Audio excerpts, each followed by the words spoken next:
యశోదామాత పొయ్యిమీద పొంగుచున్న పాలపాత్రను సరిచేసి వెన్నతీయు స్థలము వద్దకు తిరిగి వచ్చెను. పెరుగు కుండ పగిలి ఉండుట చూచెను. అక్కడ తన కుమారుడు లేకపోవుట వలన కుండను పగులగొట్టుట అతని పనియే అని ఆమె నిర్ణయమునకు వచ్చెను. పిల్లవాడు చాలా తెలివైనవాడు. కుండను పగులగొట్టి శిక్షింతురను భయముతో ఆ స్థలమును వదిలిపోయినాడు అని తలచి ఆమె తనలో తాను నవ్వుకొనెను.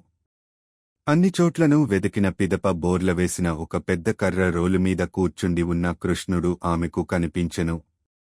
అతడు ఉట్టిమీది కుండలోని వెన్నను తీసుకొని కోతులకు వేయుచుండెను. తాను చేసిన దుడుకు పని తనకు తెలియను గనుక భయముతో అతడు ఇటునటు చూచుచుండెను.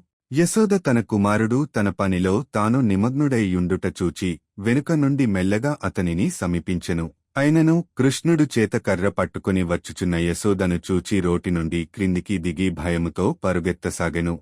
మహాయోగులు సైతము తమ ధ్యానముతో ఎన్నడును సమీపింపరాని దేవాదిదేవుని యశోద ఆయనను మూలమూలలకు తరిమి పట్టుకొనుటకు ప్రయత్నించెను. వేరుమాటలలో యోగులకుగాని తత్వవేత్తలకుగాని ఎన్నడునూ దర్శనమీయని దేవాదిదేవుడగు కృష్ణుడు యశోదామాత వంటి మహాభక్తురాలి కొరకు పసిపిల్లవాడై ఆటలాడసాగెను. సన్నని నడుము బరువైన శరీరముగల యశోద వడివడిగా పరుగెత్తు మన్న కృష్ణుని పట్టుకునలేకపోయెను.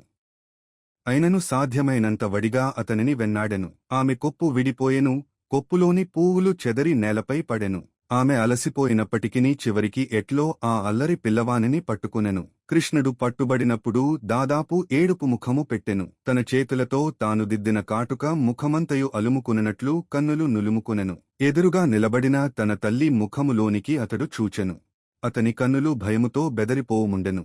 కృష్ణుడు అనవసరముగా భయపడుచున్నాడని తలచి అతని శ్రేయస్సు కోరి ఆమె అతని భయమును పోగొట్టదలచెను. అతని శ్రేయస్సును కోరువారిలో అగ్రగణ్యురా లగుట వలన బిడ్డడు ఇంతగా భయపడినచో ముందు ముందు అతనికేమి సంభవించునో చెప్పలేము అని ఆందోళన పడసాగెను. అప్పుడామె తన చేతనున్న కర్రను విసిరి పారవేసి అతనిని శిక్షించుటకు అతని చేతులను త్రాళ్లతో కట్టివేయుదమని భావించెను. దేవదేవుని బంధించుట సాధ్యము కాదని పాపము ఆమె ఎరుగదు. కృష్ణుడు తన చిన్నారి బిడ్డడనియే ఆమె భావించుచుండెను. ఆ బిడ్డనికి అవధులు లేవని ఆమె ఎరుగదు. అతనికి అంతరముగా కాని బాహిరముగా గాని ఏమీ లేదు. అతనికి ఆదియును అంతమును లేవు. అతడు అనంతుడు, సర్వవ్యాపకుడు.